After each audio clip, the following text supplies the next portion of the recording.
こんばんはみんな，我係圖子Inu。眾所周知，今日因為10號風球嘅關係，大部分人都唔使返工返學，而呢個風亦都係今年最勁嘅，到而家都仲係8號。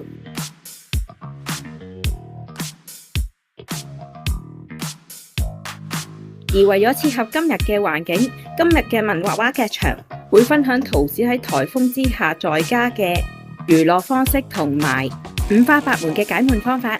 馬上去片。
雷の呼吸1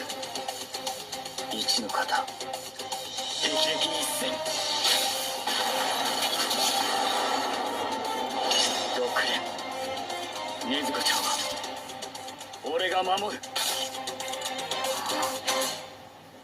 落雷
分享片段暫時嚟到呢度，